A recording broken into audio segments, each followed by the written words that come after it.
qui ont conquis des nouvelles terres. Je ne sais plus lequel d'entre eux, j'ai suivi son histoire une fois. Il est allé avec ses hommes vers une nouvelle terre, quelque part en Amérique. Et quand ils sont arrivés, pour être sûrs qu'ils vont rester et se battre pour gagner le territoire, quel que soit ce que ça coûte, ils ont détruit leur bateau. On est arrivé à destination, on casse le bateau. Personne ne peut traverser l'océan sans bateau. Donc on va tout faire ici pour survivre. Je suis désolé de dire que beaucoup d'entre nous ont encore le bateau qui les attend. Ils ont encore réservé un bateau dans lequel ils peuvent rentrer et s'échapper. De sorte que si tu leur prêches trop la sainteté, tu te dis, ouais, c'est vrai que c'est moi, je te disais que c'est Dieu qui m'a envoyé dans cette église, le Saint-Esprit m'a parlé, on a célébré, mais là Dieu me demande de changer d'église. Vous savez, il y a plein de choses qu'on a mis sous la responsabilité de Dieu. Et ce jour-là, il m'a juste dit, Dieu avait dit telle chose. Le jour-là, on était ensemble, quand je te disais de faire ce que tu dis que j'ai dit. Parce que c'est faux. Mais pourquoi est-ce qu'on va utiliser le nom de Dieu toujours pour orienter vers les satisfactions de nos cœurs? Parce que c'est un cas d'incendie. Tu sais que si tu parles à ton pasteur, tu dis, pasteur, Dieu m'a dit. Le pasteur ne peut pas discuter. Parce que le pasteur n'est pas Dieu. Comment vais-je dire que Dieu ne te l'a pas dit? Je peux te dire que Dieu ne t'a pas dit ça si c'est écrit dans la Bible. Que Dieu ne fait pas de telles choses. Mais si je n'ai pas un texte biblique ou un contexte biblique qui me dit que ce que tu dis est totalement faux, ça ne vient pas de Dieu, ça vient du diable ou de toi-même, je ne peux pas te le dire. Je me dis, bon, comme Dieu te l'a dit, fais donc ce que Dieu t'a dit. Amen. Amen. À cause de tout ceci, à cause de ces incertitudes, à cause de ce caractère parfois irrésolu qu'il y a en nous, les êtres humains, le Seigneur nous a envoyé prêcher quoi? L'évangile. Parce que l'évangile couvre tout. Et des fois, on va se demander, mais pourquoi il prêche toujours l'évangile? Pourquoi il prêche toujours la repentance? Pourquoi il prêche toujours le baptême du Saint-Esprit? Pourquoi il prêche toujours le baptême au nom de Jésus, même si tout le monde est déjà baptisé? On va répondre à ces questions autant que possible aujourd'hui. Mais je vais dire à quelqu'un, le péché n'est pas une option. La Bible dit qu'il n'est pas propre à un homme lorsqu'il marche et diriger lui-même ses pas. Nous, les êtres humains, nous avons toujours besoin que quelqu'un nous dise stop, ne fais pas ça. Et nous devons toujours nous mettre dans un endroit où nous sommes capables d'écouter et d'obéir. Amen. Nous devons toujours marcher humblement avec Dieu. Dès le moment où personne ne peut te dire quoi que ce soit, ou alors c'est seulement la personne de ton choix qui peut parler sur ta vie, tu es totalement hors de la volonté de Dieu. Parce que la Bible dit, soumettez-vous les uns aux autres. Amen. Dans la vie de la plupart d'entre nous, il y a ce qu'on appelle l'occasion. C'est comme si on marche avec Dieu. On va lire la Bible. Amen, ne vous inquiétez pas, je suis en train de mettre les bases. C'est comme si on marche avec Dieu. Et quand on est fatigué, est-ce que vous êtes déjà arrivé d'être fatigué d'être chrétien? Fatigué de vivre pour Dieu? Peut-être que je suis le seul ici à qui c'est déjà arrivé. Moi, c'est là m'est déjà arrivé. Pourquoi pas? Amen. J'ai encore la chair. Et la chair n'aime pas Dieu. Même quand tu as l'air très beau, très cute, ta chair là n'aime pas Dieu. Tout ce qu'on voit, qu'on apprécie en toi, déteste Dieu. Ça déteste la prière. Ça déteste le jeûne.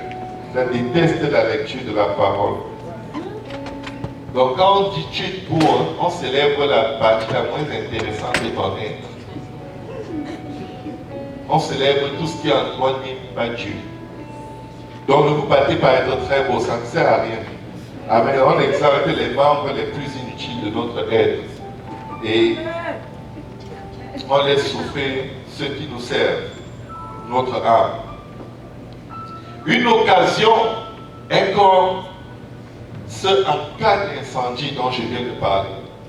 Une occasion, c'est une circonstance ou une opportunité. Ça faisait longtemps que je n'avais plus insulté quelqu'un, mais l'autre jour, il y a telle personne, j'ai appris qu'elle a parlé de moi, je suis allé, je l'ai bien insulté. Je l'ai mis à sa place. C'est un exemple. Je ne dis pas que je l'ai fait. Je ne l'ai pas fait, amen.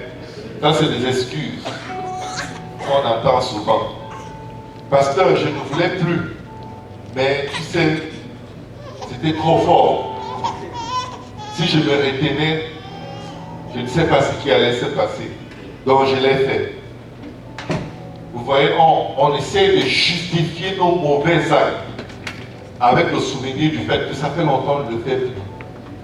J'avais abandonné la cigarette, mais là, on m'a annoncé que je changeais. Quand on m'a licencié de mon travail, j'ai dû acheter une cartouche de cigarette et j'ai fumé tout le paquet en 2 jours. Pourquoi? Notre chair est tellement mauvaise et inclinée vers le mal qu'elle est tout le temps en train de chercher une circonstance, quelque chose, une opportunité pour justifier le mal qu'on va faire. Parfois, vous entendez dire l'occasion était favorable pour lui demander de m'aider. J'ai saisi l'occasion. Un enfant de Dieu ne doit pas chercher l'occasion de ne pas servir Dieu. Tu éternues.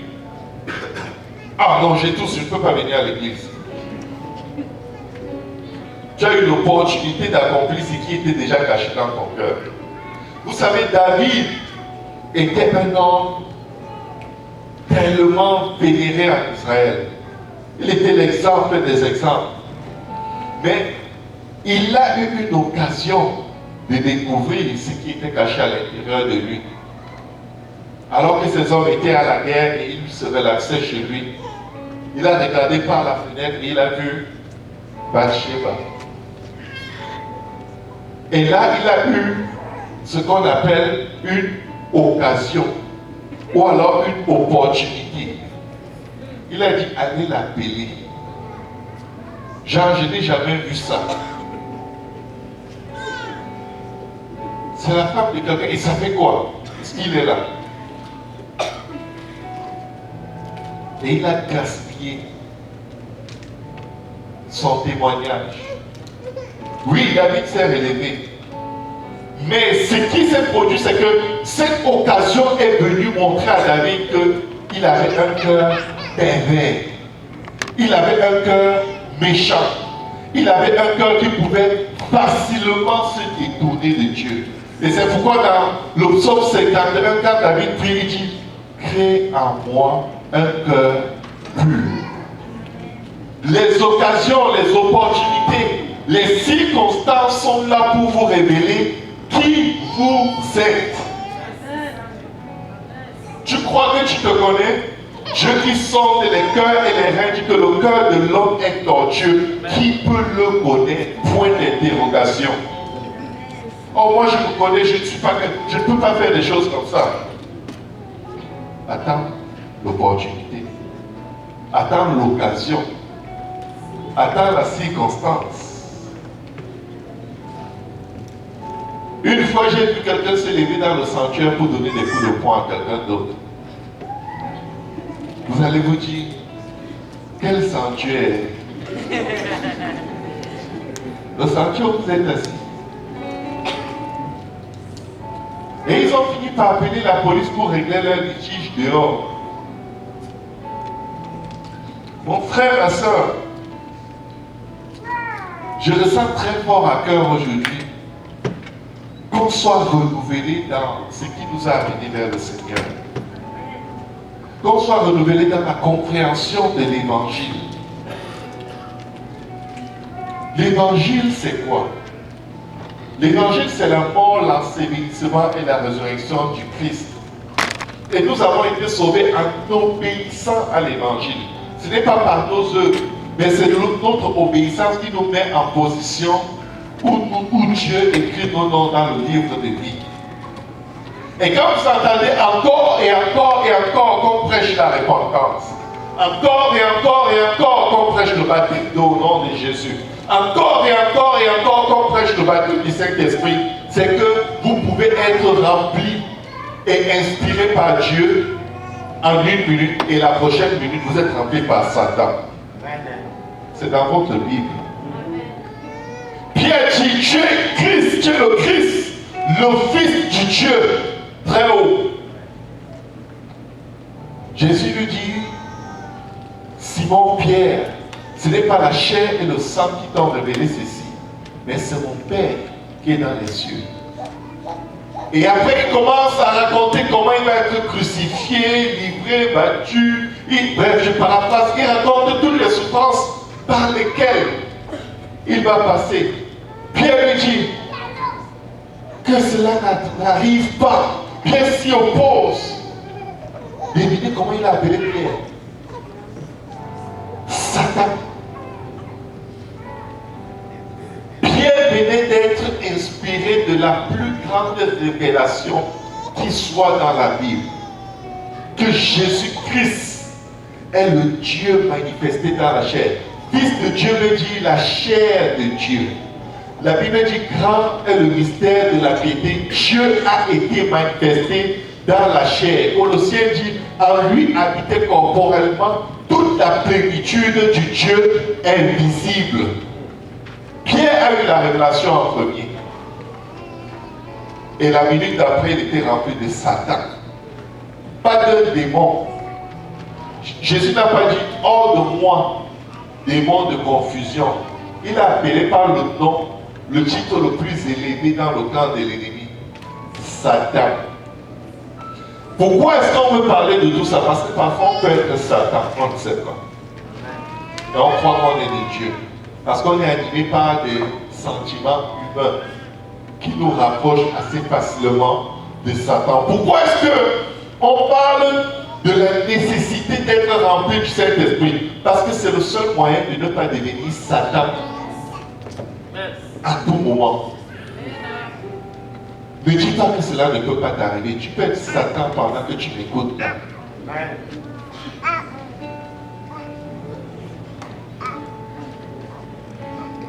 Amen. Tu peux l'être. Tu penses à quoi? Quand Dieu voit ça, il dit quoi? Il dit fils de Dieu ou il dit Satan? Amen. Quand le pasteur prêche et qu'on le critique dans le cœur, regarde, je savais qu'il m'a dit ça, je savais. Voilà, il a dit. Je savais. Je le savais. Avant de venir au service, je sais déjà tout ce qu'on va dire. C'est vrai, c'est le Saint-Esprit qui t'a révélé ça pour l'édification du corps du Christ. Ou c'est un autre esprit?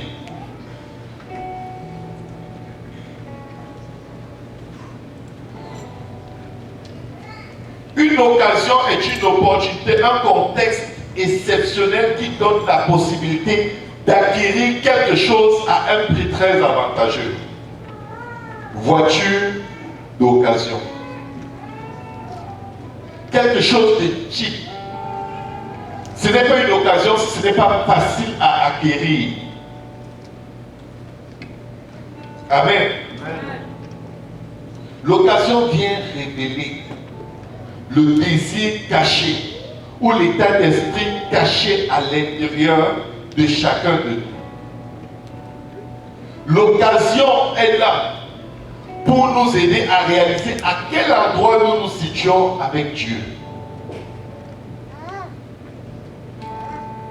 À quel endroit se trouve notre relation avec Dieu. Il y en a qui se sont tellement fait châtier par la parole de Dieu à travers des prédications. Ils ne sont pas ici peut-être, mais ils ne rêvent que du jour où le pasteur va commettre une erreur. Ils regardent l'occasion. Quand il bouge, on le suit du regard. Il fait un geste. Qu'est-ce qu'il est en train de faire? On surveille tous ceux qui s'approchent de lui, ou tous ceux qui s'approchent de ses enfants, tout ce qu'ils disent.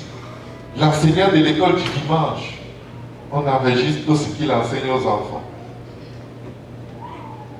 Dès que quelqu'un est en position d'autorité où il peut nous redresser, on n'est pas content.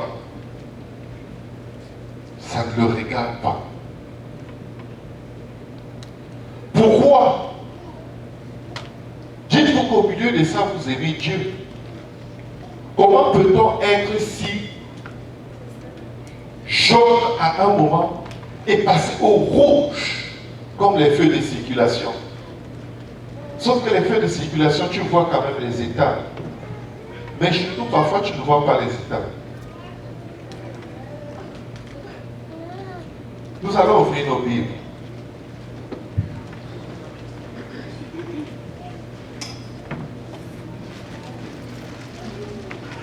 Jésus est la meilleure chose qui nous soit jamais arrivée. Luc 24.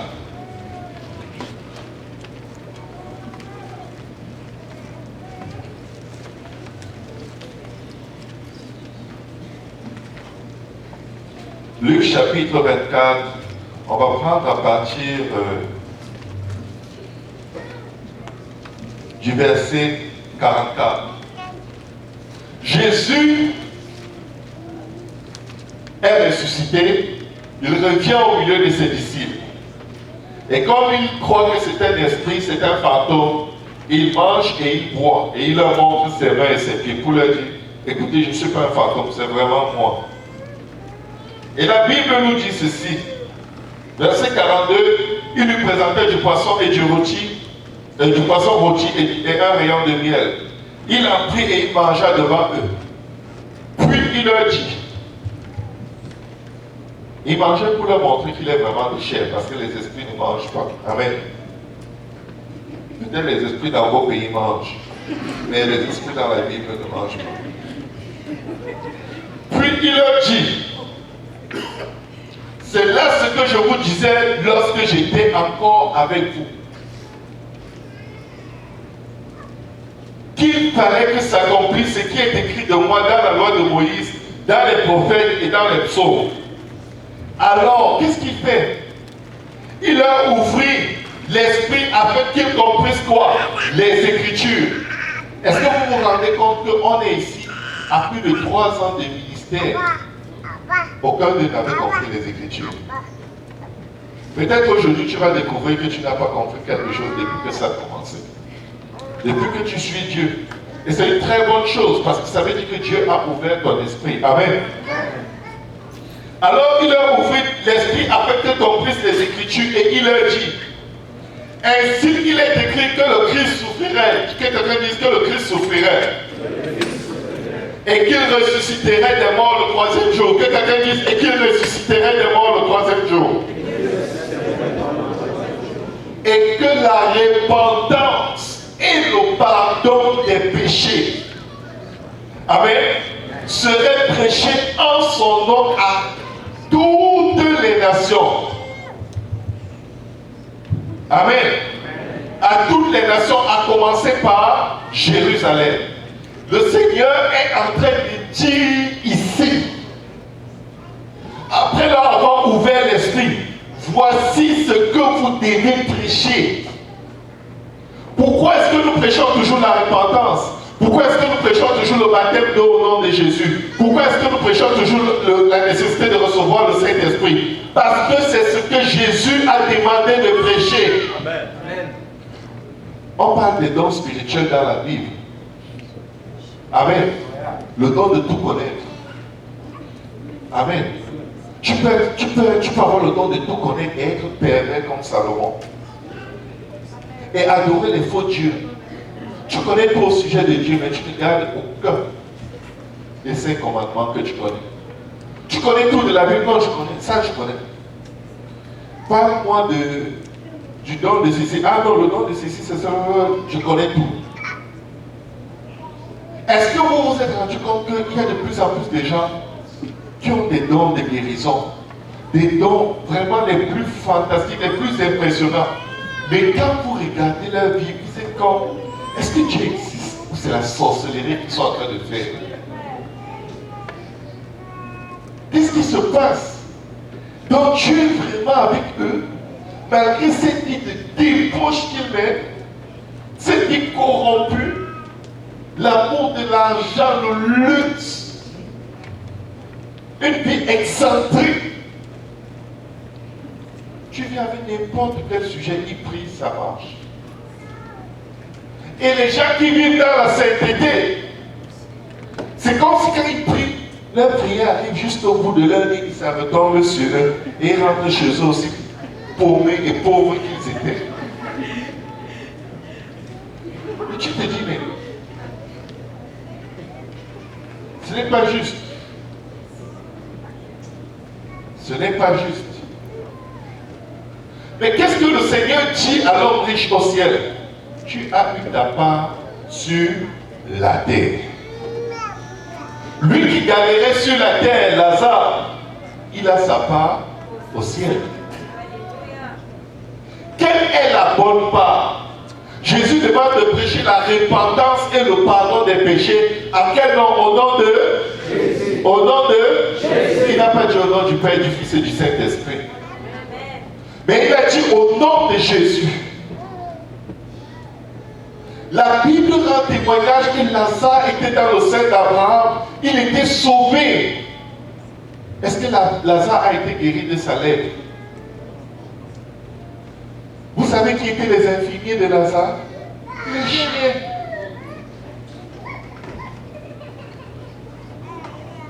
Vous savez qui était son cuisinier? La poubelle. Vous savez quelle était sa maison? Lazare était un itinérant. Vous savez où Lazare est? Dans la cité dont les rues sont pavées d'or. Alléluia. Lazare est parti sans qu'aucune promesse de guérison, de délivrance, de restauration ne s'accomplisse dans sa vie. Parce que Lazare avait le véritable. Il était dans le sein d'Abraham. Cela représente le corps des croyants. À son époque, il n'y avait pas encore le message de la nouvelle naissance. Mais il était pieux. Il était sincère avec Dieu. Ce n'est pas parce que vous servez Dieu en esprit et en vérité que vous n'aurez pas de problème. Mais si vous avez obéi au message de la repentance et du pardon des péchés, à travers le baptême au nom de Jésus, vous avez la bonne part parce que votre nom est écrit dans le livre de vie. On a tellement fonctionné avec le donnant-recevant, que même quand on donne les offrandes, on donne en calculant. Dieu a dit qu'il va multiplier par 100. Donc si j'ai besoin de $1000, je dois donner $10. J'ai un problème de $10, de $1000, il faut que je donne $10 aujourd'hui. Même si j'ai $500, ce n'est pas grave. J'ai juste besoin de $1000, donc je vais juste donner 10. Et ça ne marche pas. Il leur ouvrit l'esprit et il leur dit que la repentance et le pardon des péchés seraient prêchés en son nom à toutes les nations, en commençant par Jérusalem. Allons dans Acte 2. Là, mais avant d'aller dans Acte 2, il dit ceci au verset 48. Vous êtes témoins de ces choses, et voici, j'enverrai sur vous ce que mon Père a promis. Mais vous, restez dans la ville, jusqu'à ce que vous soyez revêtus de la puissance d'en haut. Il leur a demandé d'attendre de recevoir le baptême du Saint-Esprit avant d'aller prêcher quoi? La repentance. Et quelqu'un dise la repentance. Et le pardon des péchés. Au nom de Jésus. 80% des chrétiens ne connaissent pas quel est le message du salut. Ils disent le message du salut, c'est reçois Jésus dans ton cœur. C'est où dans ta Bible? Des catholiques pentecôtistes. Tu crois des trucs qui ne sont pas écrits et tu es à l'aise avec. Oh, moi j'ai reçu Jésus dans mon cœur. Comment tu sais qu'il est entré? Amen. J'ai confessé Christ.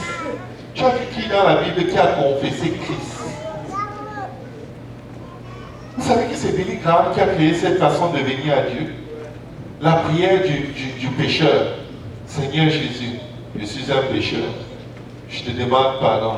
Viens dans mon cœur, sois mon Seigneur et Sauveur personnel. Ce n'est pas dans la Bible. Tu ne nais pas de nouveau après avoir fait cette prière. La nouvelle naissance, Jean 3 dit, né d'eau et d'esprit. Où est l'eau quand tu as fini de confesser ça? Où est le Saint-Esprit quand tu as fini de confesser cela? Je défie quiconque va me montrer l'eau et le baptême du Saint-Esprit. Quiconque va me montrer la prédication de la repentance et du pardon des péchés au nom de Jésus-Christ. Ce n'est pas là-dedans. Jésus a demandé de prêcher la repentance et le pardon des péchés. Vous savez quoi? À tous les services ici, nous devons prêcher la repentance et le pardon des péchés. Amen. Nous devons faire ce que Jésus a dit. Sinon, nous ne sommes plus son église. Si Jésus t'a donné que ça, c'est parce que c'est suffisant. Tu vas dire, mais je me suis déjà repenti. J'ai déjà été baptisé au nom de Jésus-Christ. La repentance ne s'arrête pas au jour de ton baptême. C'est un style de vie. C'est pourquoi certains se sont repentis, certains se sont baptisés au nom de Jésus. Et ils vivent pour Satan. Ils parlent en langue.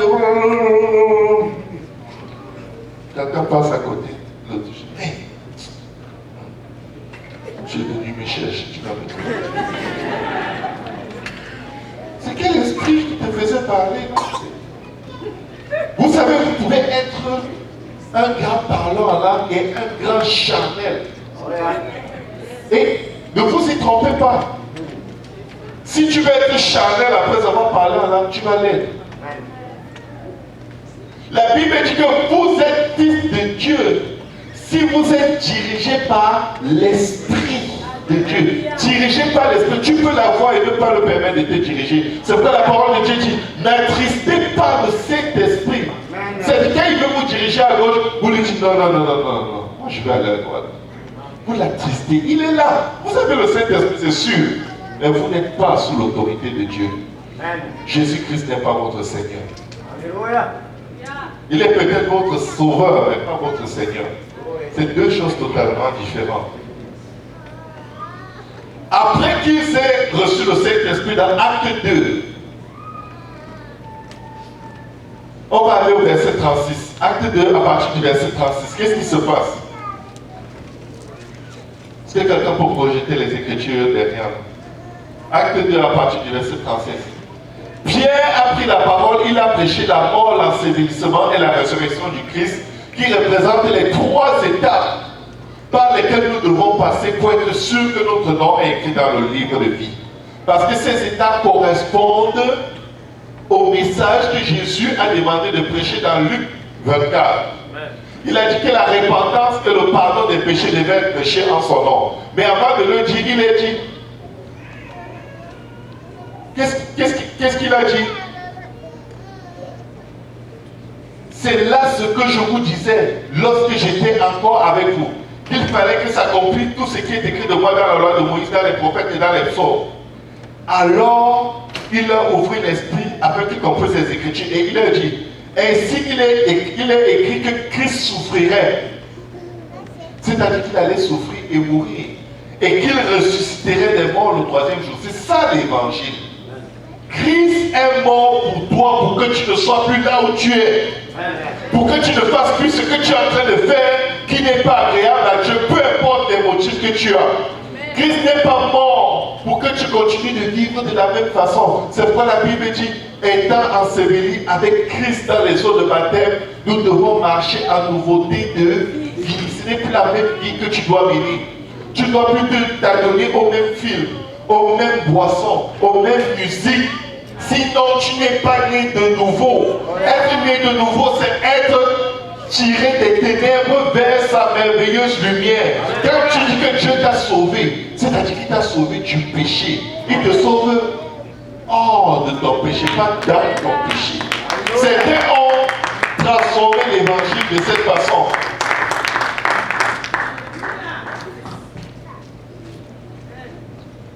Ceux qui croiront et qui seront baptisés seront sauvés. C'est ce que la Bible dit.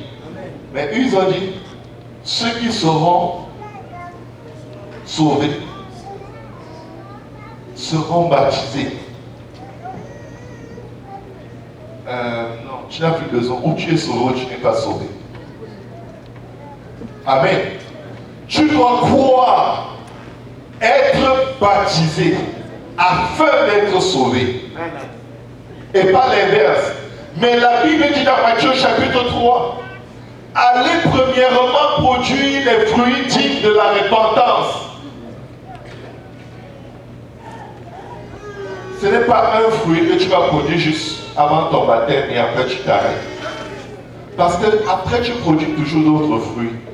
Mais c'est des fruits de quoi? Il dit ceci dans Acte 2, verset 36. Revenons dans Acte 2, verset 36. Excusez-moi si je vais un peu dans tous les sens, mais je veux qu'on comprenne quelque chose. Acte 2, 36.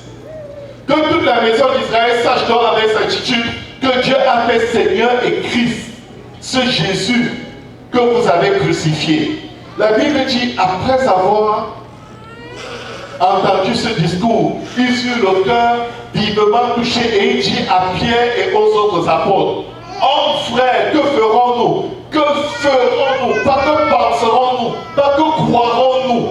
Faire et croire, c'est deux choses différentes. Amen. Là, on n'est plus dans le mental, on n'est plus dans une assertion mentale, on est dans ce qu'il faut faire pour échapper à la colère de Dieu. Amen.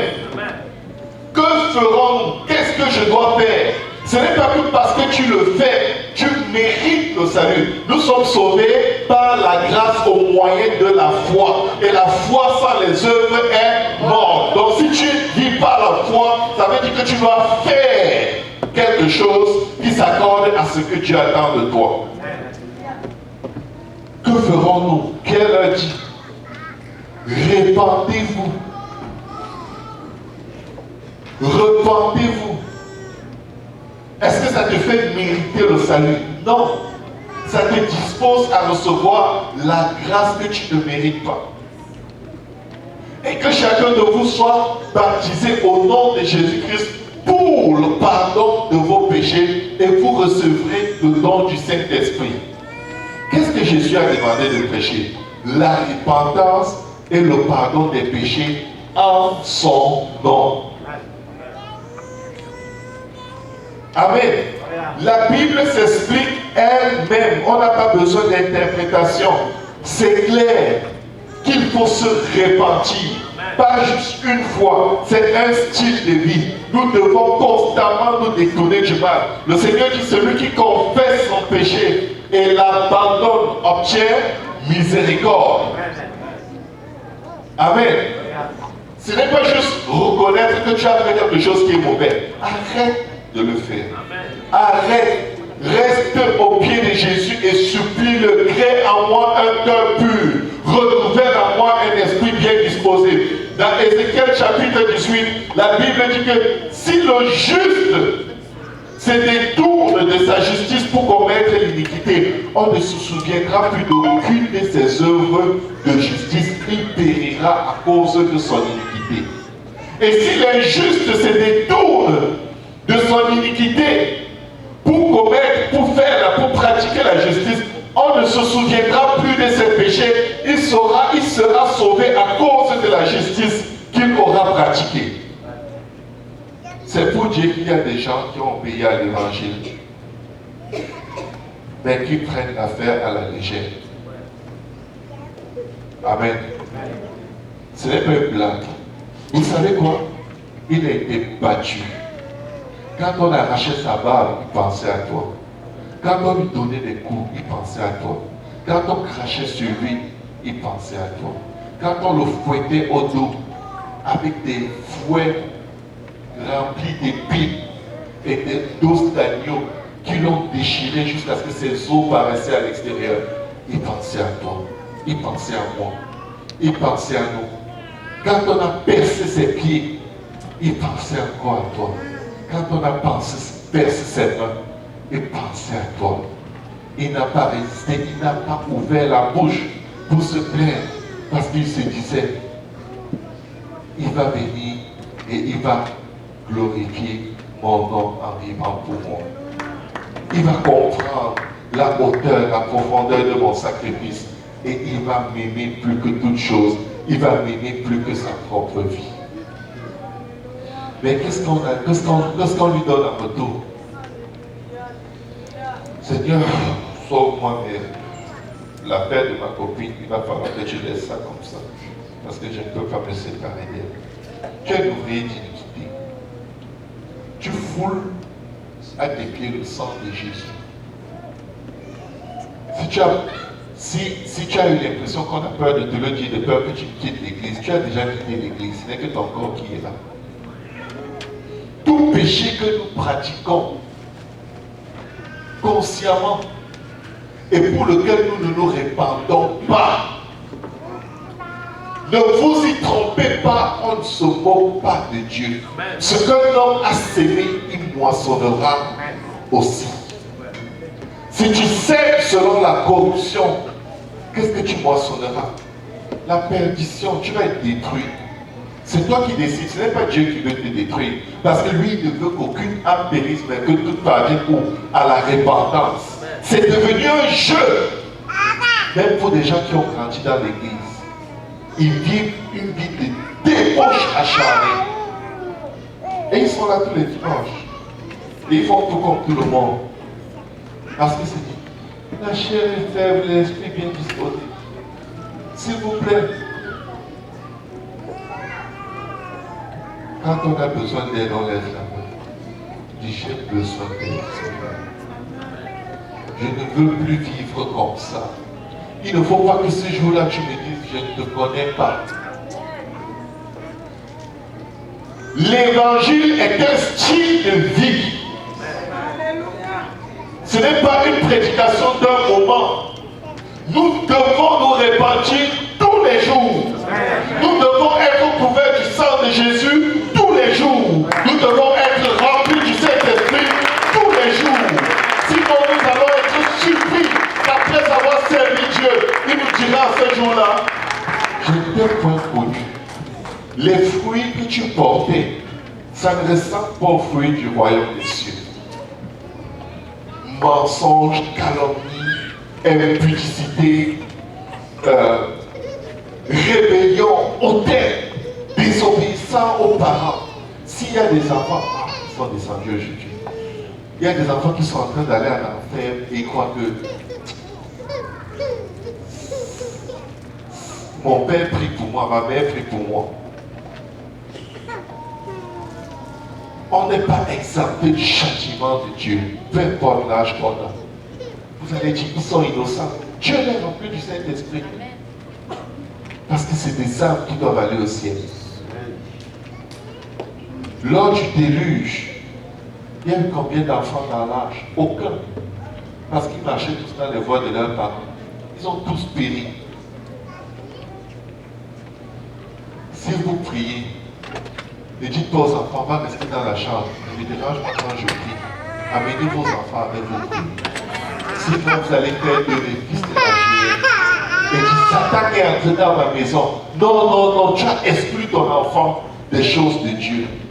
Quand vous faites une étude biblique, n'envoyez pas l'enfant voir la télé pour qu'il ne vous dérange pas. Vous savez quoi? Toute la parole que vous avez écoutée va vous être volée. Parce que vous n'avez pas pris soin de l'héritage de l'Éternel. Nous devons crier à Dieu de toutes nos forces. De peur après avoir prêché aux autres, après avoir essayé de gagner le monde entier pour Jésus, nous ne soyons rejetés nous-mêmes. Si tu as un cas d'incendie dans ta vie, détruis-les. Un homme ou une femme mariée n'est pas supposé avoir le contact d'un ex. Je vous le dis, si vous le faites, vous êtes en abomination à l'Éternel. Vous rappelez au Seigneur le souvenir de vos iniquités. Vous n'êtes pas supposé avoir les contacts des ex. Et vous ne comprenez pas ce qui se passe. Vous étiez spirituellement mariés avec eux dans le péché. Dieu a puni Israël juste parce que ces actions rappelaient les péchés dans lesquels ils étaient. Ils ne sont plus dans ces péchés. Mais parce que les actions, les connexions avec les autres peuvent rappeler toujours les abominations dans lesquelles ils ont marché. Dieu a dit, ça dit quoi? Ou tu es avec moi, ou tu es mon épouse, ou tu n'es pas mon épouse. Je ne peux pas concevoir que ma femme ait un moindre contact avec un ex. C'est quoi? Ex de quoi?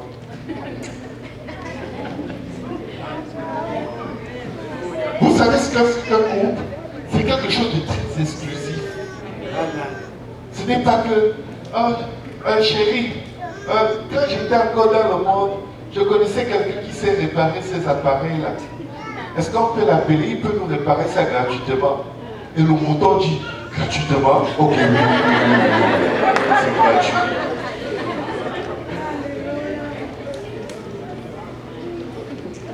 Vous savez, la Bible dit que croyant être sages, ils sont devenus fous. Ils ont changé l'image du Dieu invisible à l'image des choses visibles. Animaux, reptiles, souvent fait comme des animaux. C'est dans la Bible, je ne suis une personne. Souvent quelqu'un fait comme un mouton. C'est la Bible. Ça amène le jugement. Écoutez, tu ne peux pas être stable émotionnellement dans ton couple si tu as toujours des connexions avec les ex. Le diable passe par là pour te déstabiliser, de sorte que tu ne te concentres pas sur ton partenaire que Dieu t'a donné pour l'aimer et le garder et le protéger comme Dieu l'attend. Et vous qui connaissez vos ex qui ne sont toujours pas mariés et votre mariage est difficile et vous êtes en train de penser que vraiment peut-être j'avais fait une erreur. L'erreur que vous êtes en train de faire, c'est maintenant que vous la faites. Parce que si vous aviez effacé ces contacts, vous serez concentré pour que votre couple marche. Parce que vous n'auriez plus de attaque d'incendie. Au cas où mon mari ne m'aime pas, je l'appelle. Au cas où ma femme ne me donne pas ce que je vais l'appeler. Tu sais, quand tu exclus tous les choix, tu te bats pour le seul choix que tu as.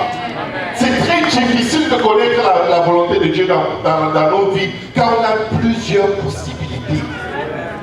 Que ton seul choix soit Jésus et Jésus seul. Que ton seul choix soit l'Éternel et mon berger. Tu ne manquerai de rien. Il me guide dans les verts pâturages. Il me conduit vers des eaux paisibles. Je ne veux aucun contact avec aucun ex de rien du tout, dans aucune circonstance.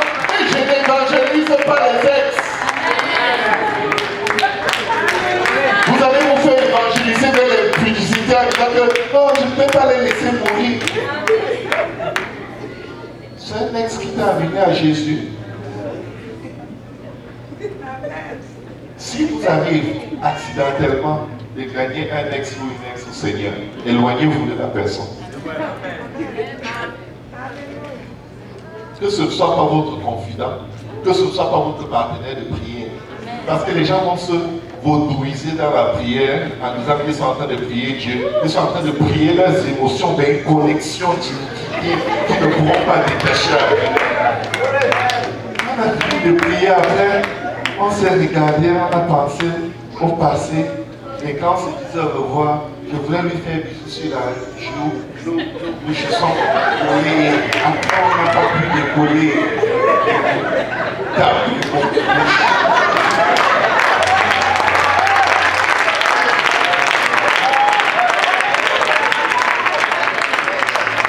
On n'a qu'une seule vie et vous pouvez la gâcher facilement. Si on peut passer d'inspirer de Dieu à inspirer par Satan comme ça, nous devons nous repentir. Amen. Nous devons nous repentir. La repentance doit être une guerre. La Bible dit que le royaume des cieux est forcé et seules les violences s'en emparent. Je ne veux pas rester là où je suis. Je dois me repentir. Je dois me faire violence. Je ne peux pas minimiser l'impact de contact avec un ex ou une ex. Je ne peux pas minimiser. Je dois être violent parce que je sais où je veux aller. Pourquoi nous prêchons toujours la repentance? Pourquoi il y a quoi de mieux à prêcher? On prêche encore et encore la repentance. Ce n'est pas seulement pour les nouveaux, c'est pour les anciens des âges qui sont là avec les vieux péchés dans leur vie. Oh, ça fait 40 ans que je me suis baptisé au nom de Jésus. Et tu es toujours avec les numéros de téléphone de ta copine quand tu avais 15 ans. Quelle repentance? Repends-toi encore.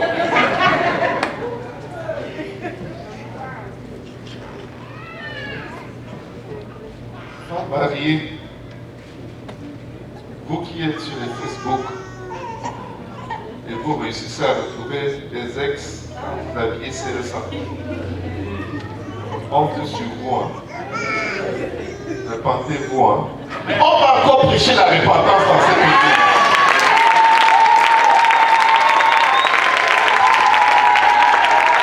Je vous ai déjà dit, ce sera toujours la même chose. Venez dimanche prochain, c'est pas moi qui vais prêcher. On va vous prêcher la repentance. Sauver une fois, sauver pour toujours, c'est le plus grand mensonge de Satan dans votre vie. On doit se repentir. Mais répentons même maintenant. Qu'est-ce qu'on fait même ainsi? Mettons dans le terrain.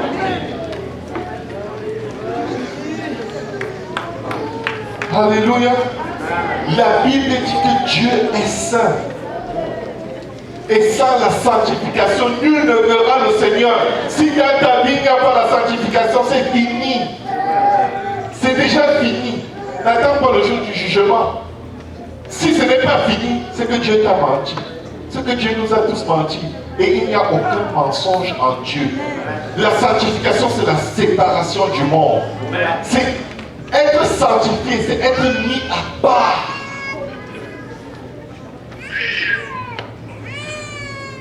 Heureux l'homme qui ne marche pas selon le conseil du méchant. Le méchant, c'est celui qui ne veut pas être sauvé.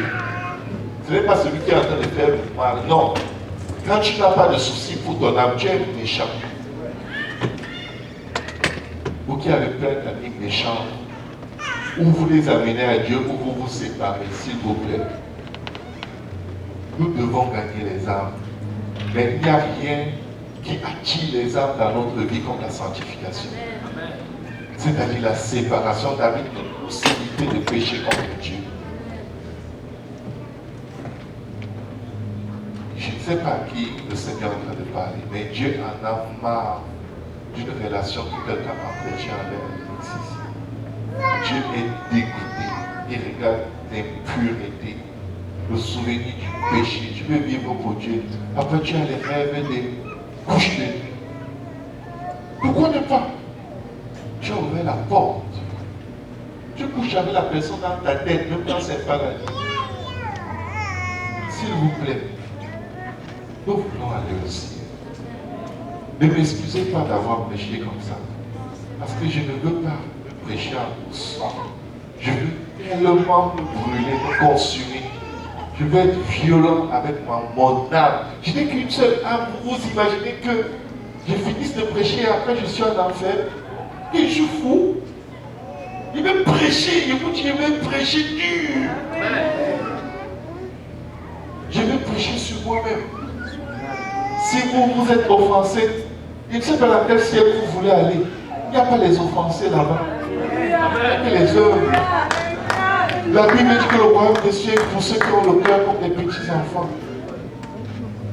Et nous, à l'autel, on va demander à Dieu de nous aider. Est-ce qu'on peut acclamer le Seigneur?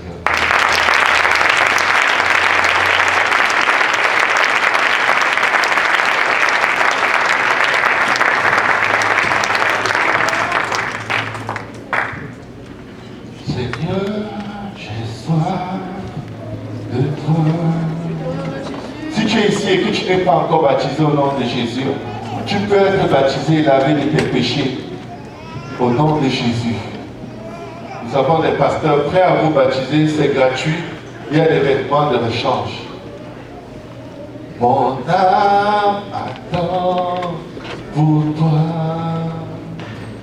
Seigneur, rapproche-moi, rapproche-moi dans la beauté de ta sainteté. Seigneur, Seigneur, j'ai soif de toi. Je désire être dans ta présence. Mon âme attend pour toi. Seigneur, rapproche-moi, rapproche-moi dans la beauté de ta sainteté. J'attendrai.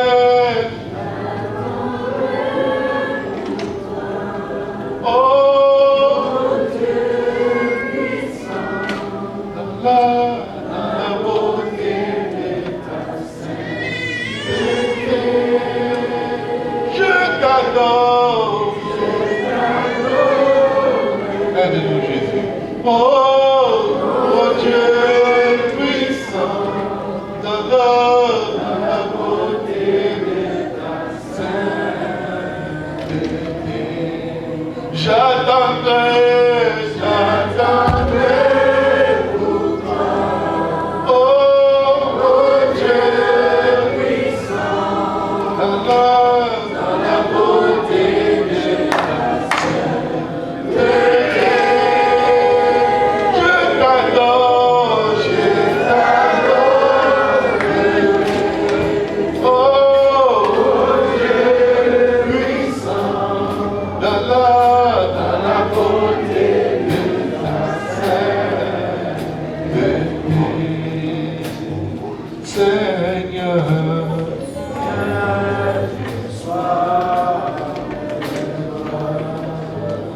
je désire être dans ta présence. Mon âme attend pour toi. Oui, Seigneur, rapproche-moi de toi, éloigne-moi des ex. Rapproche-moi de toi, éloigne-moi du péché. Éloigne-moi de l'iniquité, Seigneur. Crée en moi un cœur pur. J'attendrai pour toi. Oh Dieu puissant, dans la beauté de ta sainteté. Je t'adorerai. Oh Dieu puissant, dans la beauté de ta sainteté. J'attendrai pour toi. Oh Dieu puissant, dans la beauté de ta sainteté. Je t'adorerai. Oh Dieu puissant, dans la beauté de ta sainteté.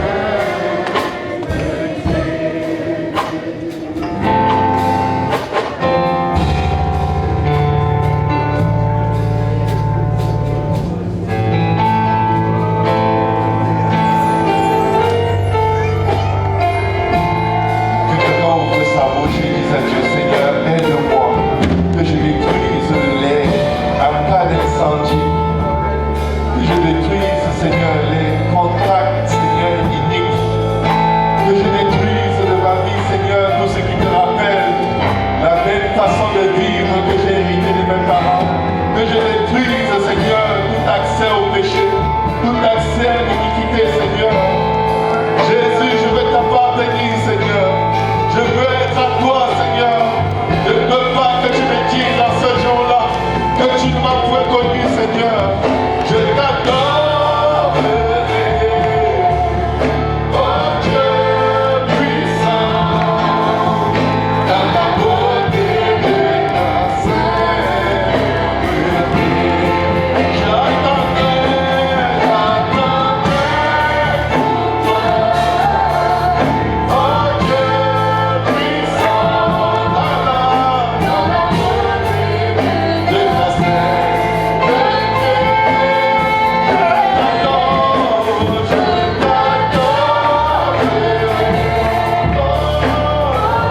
baptiser au nom de Jésus.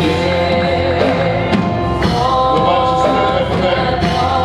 Vous pouvez revêtir ce merveilleux nom et avoir votre temps écrit dans le livre de vie.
Chacun de nous, que Dieu répande par sa grâce et Père sur son peuple.